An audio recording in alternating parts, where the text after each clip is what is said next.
just know what my pronouns are he and him. I'm very nervous, as this was a lot more complicated than I initially thought it was when I signed up. So I'm going to try and read what I wrote instead of babbling, because I get a little long-winded, probably because my dad was a preacher. When I signed up to say why I sing, I didn't anticipate that it was going to be such a challenging task. I spent a lot of the time contemplating why I sing. It was becoming harder to answer because there are so many reasons why I sing. A little bit about me, so you can understand why I sing, is I grew up in an evangelical household where my father was a preacher with 8 kids. Each one of us had our own jobs in the church. We were always in revival, tent revival.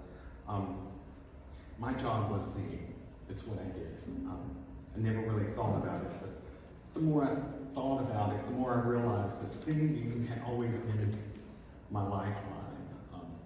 Throughout my life as a child, I was rather feminine, and my dad was rather determined to make a man out of me. So when I was flamboyant, he calmed me down and explained how a boy was supposed to act and all of those things. But it felt like the only thing I did do right in my dad's eyes was to sing. Even at school, I was kind of the king of misfits in school. I didn't fit into any of the groups and often found myself sitting alone. It didn't help that my dad had a television broadcast where he spoke in tongues and scared a lot of people at school who didn't quite understand what it was. My dad preached against homosexuality a lot. And often I felt like he was preaching directly to me. And he preached that homosexuality was caused by demons, and that those who were homosexuals were demon possessed. So I was always very afraid of it. Needless to say, no amount of hand laying or tongue speaking or foot washing or anything fixed me. It was hard to live with the impression that I had a demon in me causing me to be gay. My parents divorced and they gave me to the state. It was a hard time in life, and I decided that I didn't want to live anymore. And like many of us, I gobbled down a bottle of Tylenol and somehow wound up in the ER and woke up with tubes and stuff all hooked up, and I didn't understand what happened. I knew I wasn't in hell because I wasn't on fire, and I knew that I wasn't in heaven, even though I was surrounded by a lot of people wearing white. I had a teacher who showed up, and she cared, and she reminded me how talented I was, that I had the voice of an angel. And once again, singing had become my lifeline and helped me be something more than an unwanted girly boy. It gave me a reason to live, and it was all I had. And at that time, I clung to it with a fierceness for living. And that year, I worked hard at everything: school, singing, getting myself emancipated. I succeeded. I became a legal adult my senior year of school. And I had no real support, but was determined to make it on my own. In that year, I did All-State. I was ranked #1. I had 7 scholarships offers, and on the surface, I looked like I really had it together. But people at school really didn't know that I was living in a hotel, living on my own. And on nights and weekends, I often hustled for a living, to sell myself for money, just so I wouldn't have to ask anybody for anything. It wasn't an easy life, but life has never been easy. Fast forward a few years, and I was in the beginning of my sophomore year. Life was coming together. I was the first person in my family not only to graduate high school, but to go on to college. And this was all because I could sing. And I had met the man of my dreams, and my first homosexual relationship, and I just turned 21. I was in love, living my best life. In a few years, I'd be choir, teaching, knowing how to read music. I'd be learning how to conduct and teaching kids music, and that's what I dreamed of. And all this was happening because I could sing. Why I sing? Such a complex question with so many answers. A few weeks after living with my partner, we learned that somebody he dated and had the AIDS. We were both 21. And it scared him so much. It scared me too, but I knew I'd just been tested. I knew he had just given blood. We really thought we were safe. Back then, it took 2 weeks to get your results, and 2 weeks later, I got a call and I was fine. He got a call afterwards and he wasn't. But I knew when I went back to get another test that I would test positive because we didn't have safe sex. And I did. I tested positive. So I dropped out of my sophomore year of school. In the blink of an eye, everything changed. Dropped out of school, I quit singing, and instead of planning for a future, we were planning for our deaths. Sometimes often planning to do it together. Life was empty, we didn't have any music in it, no reason to sing. Instead of dying to live, we were really just living to die. And my new prayer was hoping to see 25. Carrie died not long after. The next 2 years, kind of a haze. When I hit 30, I began to miss singing in a bad way. I had a part-time job in New York. I loved it. It was actually on Broadway, but doing research, not music. But I started auditioning when I moved there, and I found that I was not a performer, I was a singer. I could sing beautifully, but I felt best when I was singing in a choir. I never really felt comfortable singing and performing. I'll just audition for choirs because in New York there's so many choirs, they actually have paid positions. And so I auditioned and got a couple of gigs, once with the Russian Chamber Singers and the Riverside Pool Society. And then I got another one. Singing had once again become a lifeline for me. Being in a choir again, performing many times at some of the world's best places, Avery Hall, Carnegie Hall. You know, the best part was my employee. They supported me in everything. I was allowed to leave work early and go to rehearsals. I was living the dream. In 2010, I had a setback, and I had to go on short-term disability that eventually became long-term disability, and I had to make a decision to either move back home or stay in New York. So I felt empty. I moved back home, I felt empty, and something was missing. Music, I decided it was time to sing again. So I joined up 2015 with a men's choir at a Catholic church. And it was great. There were 10 of us and we sang at the masses until one day during Mass, the priest spoke on homosexuals and talking about people pitying us and welcoming us to help guide us. And I left that day knowing that I would not return. And getting back to how I came to Nashville in Harmony, life sent Beth into my path.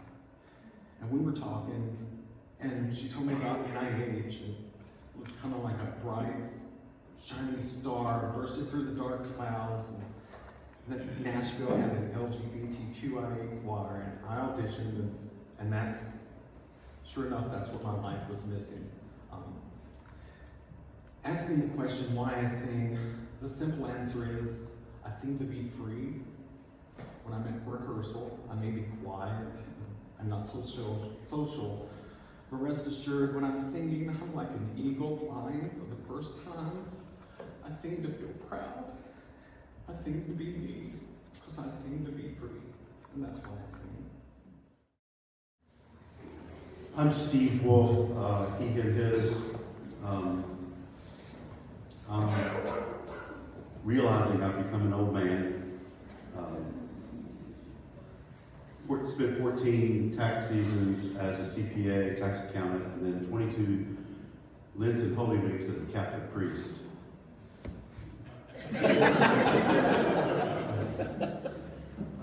I'm aware of damage that was done to me by being in the closet, and I'm also aware that I participated in that. About half of my life ago, 3 of my 7 brothers were making music at a pub, and a crowd of family and friends were dancing as couples, except me. In my mid-30s, blessed with friends and family, not yet out even to myself, I had become a workaholic accounting. I was hiding in work. I was hiding in columns and rows, and that's still how I think. I think in columns and rows. Lord, Lord. While they were dancing and I wasn't, the world suddenly felt like a party that I was not invited to. And grace was about to come in an experience of conversion. I was in a terrible place of depression because something in me was wanting to say this is true. And it was in a song, probably on Pentecost Sunday. Giacomo de Serafina, I think, wrote this song, and I've tried to connect with her. I've had no luck. But the lyrics of the refrain were, I'm not going to sing it for you because the melody is awful. But nevertheless, the lyrics, come Holy Spirit, take hold of my life and sign me with your holy love. Give me your gifts, confirm me in faith, Spirit come. And that afternoon, praying that, singing that horrible melody over and over again, God brought me out of that terrible depression by the grace of accepting God's complete love for me and my own simple acceptance of being gay. It was like my chest had been ripped open and that God had entered into me. I don't know how else to describe it. As weird as that is. In the letting go that happens in conversion, the long-abandoned call to go to Catholic seminary this time moved into a new yes, which could now be an honest yes as both gay and celibate. Now, if you knew all this about me, my father, my mother had gone to heaven, some other family and friends, not all of them, the vocation director, the seminary rector, the spiritual director, and as time went by, a handful of seminarian friends. In the seminary, I met a man who would become my husband, along with all my other classmates, at orientation, and I didn't realize until this year that that was funny.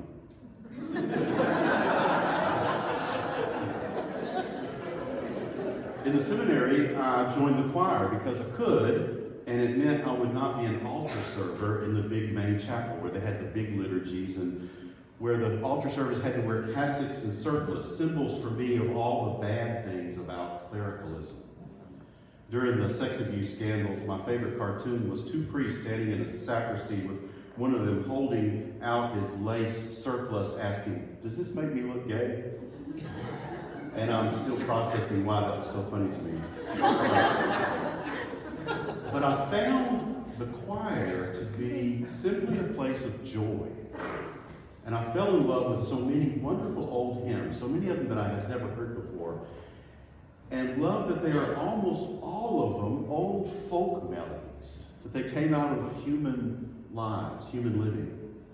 I did not see a problem with being out as gay and celibate and made plans for that, but I was counseled in the seminary to see this as part of the sacred truth of who I am, but nobody else's business. And this approach felt pretty dishonest, but concerns about it always dissipated in prayer, so I came to trust that being gay did not matter anyway, since I'd be celibate. I was ordained in 1997. I would later discern that staying in the closet was also keeping me in an unhealthy silence. In 2005, the Vatican issued a document, it's still on their website, by the way, challenging whether a gay man could be considered for seminary, stating flatly that people like me are per se not capable of effective maturity. And I had my sainted mother's temper, and it flared wildly. I had heard countless confessions about porn, asking myself one day, can it be that easy? I soon got an answer, Googling gay porn. And I became an angry addict in 2 weeks. 2 quick weeks. I don't know how I never became an alcoholic as much as I've drunk in my life, but that ended up being my addiction. That and overeating and some other things too. I'll save the rest of that big story for my autobiography. Anyway, finding sobriety, I began to go into PFLAG Nashville meetings. If you don't know PFLAG, originally stood for Parents and Friends of Lesbians and Gays, and it's a support group that meets in Nashville and every month, and a lot of parents of trans kids there. It feels like church to me in a lot of ways. A place where I could talk about and sort out, trying to stay faithful in my vocation in a church that was saying ugly things about me. Another part of my sobriety became praying the Psalms, praying a line of a psalm that would leak into part of one of those old hymns. And several times I started putting psalms to those old, or canticles to those old melodies. A whole bunch of them that I've done. My favorites are the Serenity Prayer to the melody of Tallis Canon, and the canticle in Ephesians 1 to Beethoven's Hymn to Joy. Blessed be the God and Father of our Lord Jesus Christ. I have a CD with all of them recorded on it by the St. Stephen Choir if you like one. They're free. But back to my anger.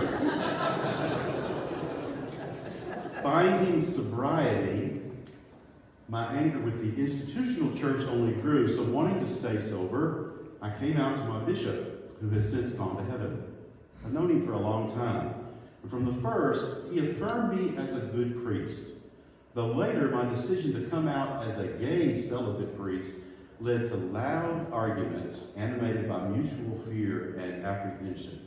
Then a day came when he assured me that he did not feel challenged by my coming out, but felt he could peaceably say to anybody, "Yeah, I know Father Wolf is gay, and he's celibate. He's a good priest. Anything else?"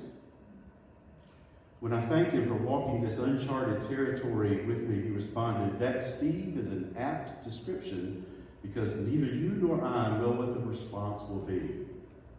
So I took a leave of absence to be a hermit for a few months, and I came out to the rest of my family and my friends, drove around, had a lot of individual meetings with people.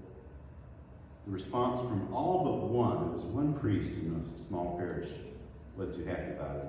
But everybody else, the response was basically, "Really? Okay, well, good for you. Now get your ass back to work." So I became a pastor one more time and learned to play the ukulele for morning and evening prayer. I love the hymns and those old-timey songs. Turned out 35 parishioners wanted to learn ukulele too, and we sang hymns and old-timey songs for the Christmas and Veterans Day parades in Clarksville. When a new bishop came to Nashville, and I told him that I was gay and that my youngest brother is now my sister, I got an odd look that I dismissed too quickly. You see, there was pushback from a small group about an LGBTQ plus Catholic ministry in the parish, and when push came to shove, he chose to shame me. I fell back into a new and exhausting depression. At the request of my priest support group, I went to one of those priest treatment places, where they treat priests. And I was tested for PTSD. They diagnosed me at a trauma just below PTSD. But I had enough, and I retired early to begin recovering from that trauma. During that time, I was close to that friend of mine, my classmate in the seminary, who's a priest in Chicago, Billy. And he knew I was in trouble, and he was pondering coming out himself as a priest in Chicago all these years. And we started consoling each other, comforting each other. It became intimate, and we realized we had fallen in love. Our sexuality and gender identity are sacred discoveries revealed by our Maker, sometimes in a moment of clarity, and sometimes quite gradually for stubborn people like me. The dignity of the human person demands that each be given safe time and space to let the truth be revealed. It wasn't until I joined Nashville in Harmony that I was regularly, week after week, in a critical mass, in the middle of a critical mass of LGBTQ human beings. And what a grace. Yes. Listening to very human stories in the 12 steps, I've learned that intimacy is a basic human need, and we tend to it, or it will tend to us. And I now define intimacy as the grace of simply being with someone who knows you so well that you are free to simply be who you are. Healing of the trauma of shame has come to me in being with the PFLAG team and with so many brave parents, singing and playing the ukulele in nursing homes. I do that a lot now. Singing with members of my tribe in Nashville and Harmony, and honesty with family and friends, and that very tender time of falling in love with Billy. You know, we're now a week into our 19th month as husband to each other. I don't go to Sunday Mass anymore because it just makes me sad. So I do a little liturgy at the kitchen table. Although I have been accepted as gay by God, myself, my husband, most of my family and friends, still not all of them. Nashville and Harmony, Pete Flag, always God's children down at Christ the King Church down here. I don't go to church, I go to that meeting. Tennessee Quality Project, and the vast majority of faithful Catholics. They are cool with it. Part of my creed is that God the Abba, and God the grown child, and their holy breath are in an eternal dance. And God seems to be pulling me back into this dance of the alive. For me, the dance is resurrection language. And dance happens here too. Now, not always, but most of the time, to dance, there's got to be a little music. And that is why I sing. Hey y'all, I'm Amanda and my pronouns are she, her. And so I'm a professor and a minister, so I talk in front of groups of people a lot. And I'm also in the midst of a pretty big vulnerability hangover from the vigil last Sunday. So where I basically wept through the whole time. And Molly and Courtney were feeding me Kleenexes the whole time. For which I'm grateful. So I'm a little bit more nervous than I thought I would be when I signed up to do this. So I'm in a long-term straight marriage. I'm cisgender. I have been an ally for a long time, but things really changed in 2018, 2019, when my oldest kid let us know that they were non-binary. And then a couple years later, our younger kid let us know that they were also non-binary. We're grateful that, my husband and I are very grateful that they felt comfortable to let us know early on. And it's been a lot. It's been a lot to figure out. Even though for us at least it was never a question of whether we were going to support that or not, it was how to do that. And so that's been a big part of our journey over the last few years. So that leads me to why I sing and why I've been singing with Nashville and Harmony specifically. Not for nearly as long as a lot of y'all, but I started last August, but it's been a real gift. So a little bit of background on me. I grew up kind of a classic good girl. I was pretty shy. I was afraid of making mistakes. I always did my homework. Getting in trouble was the worst thing I could possibly imagine. And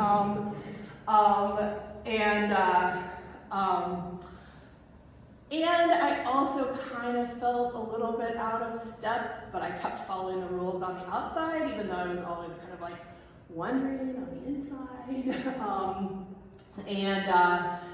By the time I got to college, a lot of my boyfriend at the time, fiance at the time, and a lot of our conservative Christian friends were very much husband is the head of the household, wife is submissive, and we knew for sure that was not us, that was not our plan, that was not what we wanted. And so, with marriage, it was kind of we're not fitting the boxes we're being presented with. When we decided to have kids, I knew that I probably didn't want to stay at home after parental leave, and Alec, my husband, did. And so that was kind of weird. We were going to do parenting weird than most of the boxes that we've been presented with. And so that was kind of the early signs. I still thought of myself as I'm following all the rules, but I really wasn't, and that was a good thing. And then it kind of like got more and more. We found out about some sexual abuse in my extended family, and it wasn't taken seriously as seriously as I thought it would be based on what I thought about my family, and so we had to start putting up boundaries to protect us, to protect our kids. So I have two quotes that kind of came up as I was thinking about the story, and this first quote came into my life at this time. Someone gave me a card that was a list, and it was titled "Lessons from a Mountain." And one of the lessons that actually inspires part of this tattoo is one of the lessons from a mountain was, "It is your birthright to take up space and to look fucking majestic." And that, like, because I had been kind of that, like, good girl who didn't want to stand out and didn't want to get in trouble and wanted to follow the rules, that was something that I had never thought I could do. And, like, boundaries are about, like, holding your space, you know, like saying, this is what I need, and that's okay. It's okay for me to need that, right? It's healthy for me to need that. And so that was, we were processing and navigating all of that. In the midst of navigating that family estrangement, that's when my oldest, since it's being recorded, I'm just going to use initials for my kids. But W was in first grade and asking a lot of questions about, the stuff that kids ask about bodies, and, we had most of the basic ones, but stuff that was moving towards puberty, and so I was like, okay, I get on my Google, progressive puberty books for tweens, the things you have to do when you're a parent. And so I found a couple titles, I requested them at the library, went to the library and picked up one that's called, what was it? Sex is a Funny Word, that's what it was called. Highly recommend if you are in need of such things.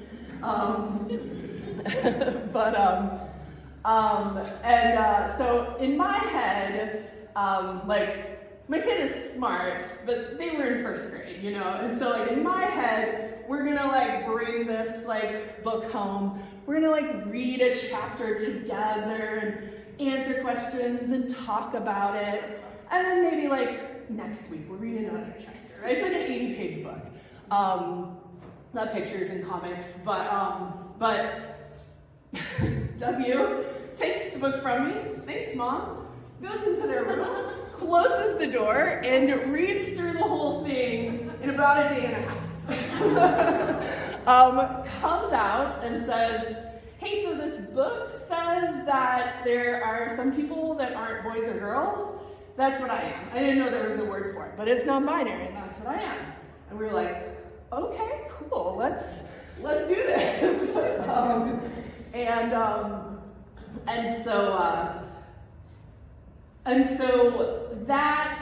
And then that was kind of the beginning of our journey.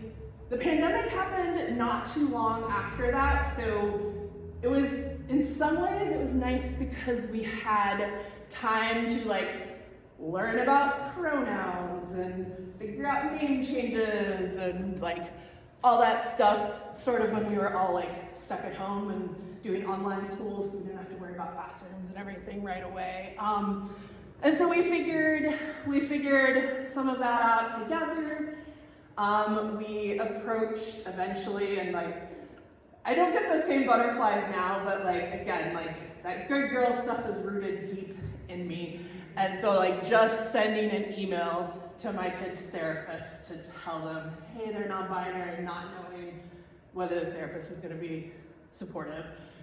Sending an email to the school principal, who was fabulous, and I knew he was involved with a church that was from a more conservative denomination, so I didn't know.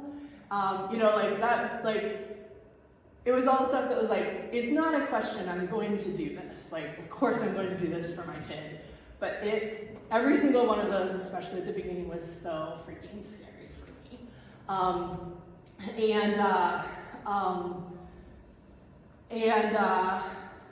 And then eventually that went on to speaking in advocacy groups. We met with one of the state senators who put forth the bill that passed last year, banning gender-affirming care for trans kids. My husband and I and a friend from church met with him, and I never, ever thought I was going to be doing shit like that. I just never thought that was a part of what I'd be doing. I never thought that I would be brave enough to do that. And we are. And I did it. I went back to my car and cried after that meeting, but then I went out and I got a big mocha and I kept going.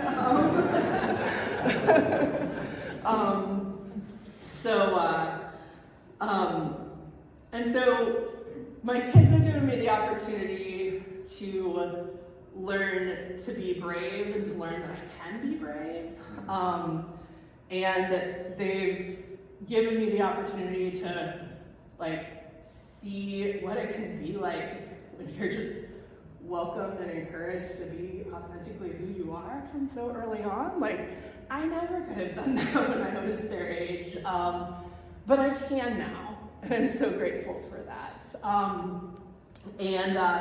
And part of that is the work I've done on myself, and part of that is what I've learned from my kids and their queer identities, and what I've learned in getting connected with larger queer communities. And that's a gift that you all and my kids have given me, and so I'm grateful for that. That's where the second quote came in. This was one of those cheesy affirmation memes that you see pop up in your Instagram feed every now and then, but it really meant a lot to me. This was not long after we met with Jack Johnson 2 Novembers ago, and it said it was gendered language, but I'm not going to use gendered language. But it said, I realize that I have become the type of person that I always hoped I would be, but never thought I'd be brave enough to be, and that's my greatest accomplishment. And it was just oh wow, we can do hard things, It's not just a saying, we can do hard things. So why did I join Nashville in Harmony? Why do I sing? I'm a lifelong musician. Like our other 2 speakers, I was singing in church from the time I was 3, I think. I think the pandemic was the first time in my entire life I didn't have a choir that I was actively singing with, basically from the age of 3 or so. And so music has always been something I love, and I played instruments. I was a music therapy major in college, but singing was always the one that felt the easiest, because I could just do it. I didn't have to file down my reed and put together my saxophone and put on the next track. I could just sing. And so when I was I really need a musical outlet in my life. I had been to 1 or 2 Nashville in Harmony concerts a while ago, and I didn't think about it too much, but I was just I think that's the choir I'm going to join.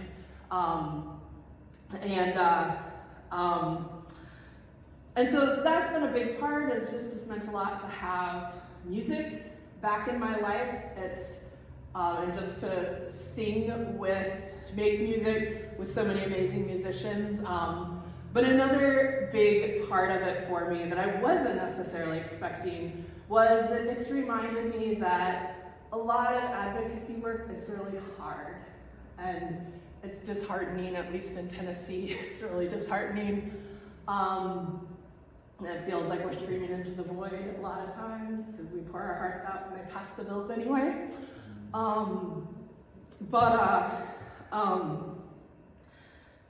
Advocacy is also joyful. It's also what we get to do here, with making music and just being together, and that means a lot. And I also realized we spent a semester overseas for my work last spring when the gender affirming care ban passed. And I was in kind of a bad place when we got back last summer. It was like, we gotta run, we gotta get out of here, we gotta flee. I don't think we can stay. And my husband, who's Guatemalan and has been dealing with systemic stuff as a non-white person for much longer than me, was like, calm down.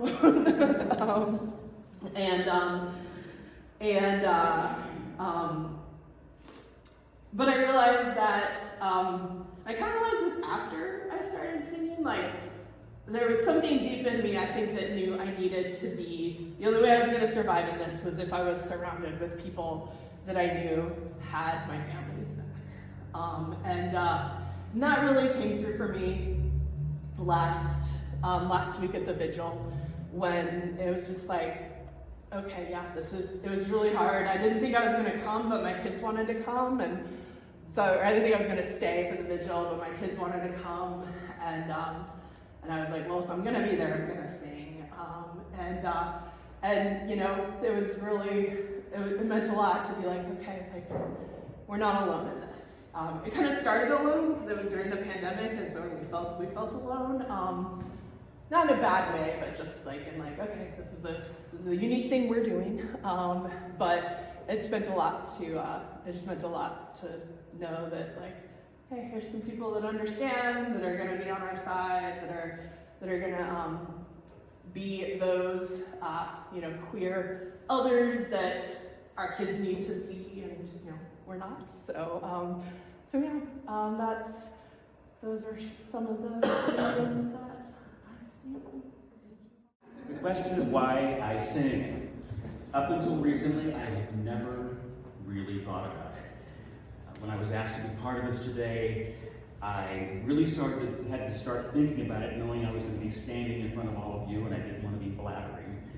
So I quickly realized that my reasons for singing have dramatically changed over the years. Now I have to give you a little or a lot of background, so please bear with me. My parents were both from Tennessee.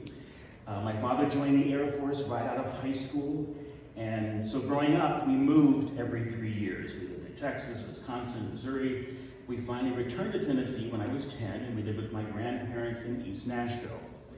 My family moved to Hendersonville when I was in the 7th grade. When we joined the First Baptist Church of Hendersonville, my parents informed me I was going to be joining the youth choir. So I guess at this point in my life, I sang because my parents made me. I didn't have a choice. I had never sung before, but I'll tell you, I had such a great time in choir. This was in the late 60s, early 70s, and I know there are a couple people out here. If you remember that time in churches, it was a fantastic time for church musicals. Things like Tell It Like It Is, Celebrate Life, Now Hear It Again, Light Shine. They were fantastic. There were so many more. We even got to sing from Godspell. So I sang because it was so much fun. I continued to sing in church, and I joined my high school choir in 10th grade. Music was becoming a big part of my life. I was also in the band. My senior year in 1974, on a whim, I auditioned for Opryland.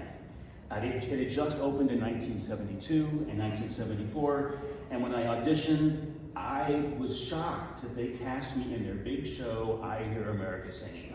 I was like, oh, I died. I couldn't believe it. And on a side note, my very first audition song for Opryland was You'll Never Walk Alone. And hearing Rory sing it last week brought back such great memories and tears last week. But yeah, that just made me I was young again for just a few seconds. I continued to sing at church. At this point in my life, I sang because I was hired to do it. I didn't think much about it. It was something I just took for granted. I went to Belmont College in 1970, college, not university, in 1975 as a music ed major. I know a lot of you weren't a twinkle in your parents' eye yet, but you know, I did get a scholarship for voice and trumpet. And again, it was something I did because I was good at it. I sang because it helped pay for college. When I graduated, I was the choral director and assistant band director at Lighthouse High School in junior high. I was also the drama teacher for some reason. Maybe they knew I was gay before I did. All gay people have drama, so we must make a teacher. I don't know. It's kind of beyond me. I only taught for a year because even though I had a lot of fun with certain things, I couldn't deal with junior high school students one more minute. It was just too much. So, I've gotten lost in this. I actually up and I moved to New York. Complete win. My very first audition in New York was for the Christmas show at Radio City Music Hall, and I was cast. I actually was a Rockette England member. I went from one show to the next. I was really, really lucky. At this point in my life, I sang because it paid for my very, very expensive 2-closet apartment in New York. You guys hang in with me. I'm getting there. There are a few more things. In 1983, I moved to Los Angeles with La Cage Fall. And my strict Southern Baptist parents, I'm sure, were so proud that their son was in drag on stage in a big dress, and it was a highlight for them. Later on, singing became my life.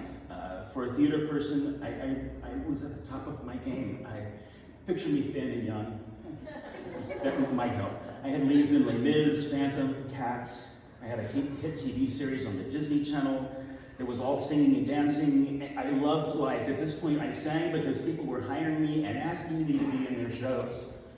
I continued to do theater for several years until one day I was doing a horrible music in Riverside, California. It was an original musical of It's a Wonderful Life.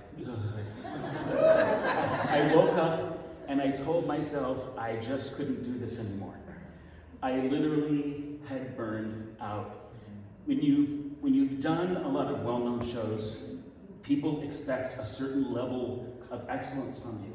And the pressure was so great, and I knew I was so horrible in this show. I stopped singing because I hated it. Looking back, singing never was really fun outside of those first couple of years at First Baptist Hendersonville. It was a job, and I always had to be in great voice, which is so difficult. Around that time, I had neck surgery. It kind of affected my vocal cords. And that was about 14 years ago, and it was the last time I sang. It was a good excuse to use of why I couldn't sing because, they moved my vocal cords and I couldn't do it anymore. About 7 or 8 years ago, I started suffering with depression. I had no idea why. Nothing seemed to be fulfilling me anymore. I was in a wonderful relationship with my husband. I was making really great money at a law firm. Once I quit, I started working at a law firm. It didn't make any difference. I felt like I had no direction. My husband retired in 2018, and we decided to move back to Tennessee, where all of my family was. We were lucky to find a beautiful home. I could spend time with my mother and my siblings, but something was still missing, and I had no idea what it was. Last year, because of my depression, and at the request of my doctor, we decided that I needed to get involved with something. I needed to find a group. So I started Googling, as a lot of you do, Gay Men's Chorus of Nashville, something, and Nashville in Harmony came up. I had no idea what it was, so I became a YouTube stalker. I'm sure a lot of you did that too. I know a lot of you did. And when I was asked to join last spring, I didn't think it would be so life-changing for me, but it did answer one big question. I sing because I have to. Like so many of us, it's no different from breathing or eating. And I know that not singing for so many years was the main reason for my depression. I just didn't realize it. I'll never be really vocal what I was back when I was younger, but that's okay. It's going to be a long road back, but singing is finally fun again. You know, with all of the ha ha ha ha's and good mornings and I'm never going to be able to do that. It has gotten better and it's getting better every day. And I now sing every day. I sing, sorry to my dogs and my husband, but I sing in the shower, I sing in my car trying to learn to Beethoven. I sing every Sunday with NIH, and I couldn't be more grateful, not only for the beautiful music we make together, but for the love and community that NIH has surrounded me with, and I thank all of you for that. Hi everyone, my name is Shane Talbot. My pronouns are he, him, and his. I sing in the tenor 1 section. I'm also their section rep. Thank you guys. And I came to Nashville in Harmony in 2021. I yearned to sing for another gala chorus, and I found my family. So much so, this is a little bit of a side. Wesley King, our director, was also the name of my great-grandfather. So, that makes it special. However, I came here in 2021 from Florida by way of Cincinnati, and I sang with the Cincinnati Men's Chorus from 2008 to 2016. The second director we had while I was there, his name is Dr. Casey Hayes. Dr. Casey Hayes sparkles. He sparkles not just in personality, but in the clothes that he wears. So Casey used to say to us before we walked on stage, every time you take that stage and ascend those risers, you are making a political statement. Take that in. Every time you walk on that stage and ascend those risers, you are making a political statement. And that political statement we make just because of who we are. Whether we're singing the Beethoven, and whether we're singing All of Us, or whether we're singing something fun like Beyonce, which we did in Cincinnati more than once, so. I also sing for my inner 10-year-old child. When I was 10, I came home from school, and I was crying. My mom, who was my hero, she said to me, "What's wrong?" And I said, "There are these 3 boys at school that are making fun of me. They called me queer, sissy, or fag, any day of the week." My mama, being who she was, she went to school. And those boys were punished. But when I came home in tears, that wasn't the first time they made fun of me, but after they were punished, it wasn't the last time they made fun of me. Fast forward to my sophomore year of high school. My best friend, Diane, saved my life. I didn't want to be here anymore. And every single time to this day, when I see Diane smile, she's the reason that I'm standing here, along with my mom. Fast forward to my junior year of high school, where I walked into school and my locker was vandalized and nobody cared. Not even my homeroom teacher, who was the advisor of the yearbook. She said to me, and I quote, "If you didn't act so much like a girl, those boys would make fun of you." What is a 16-year-old boy supposed to do other than to retreat to his 10-year-old self? But I survived, and I moved around quite a bit, and I came here, and I found my family.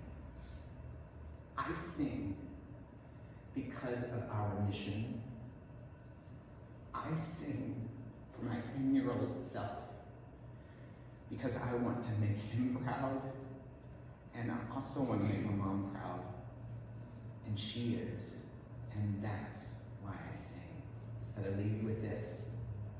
Every single time we take that stage and ascend those risers, we make a political statement.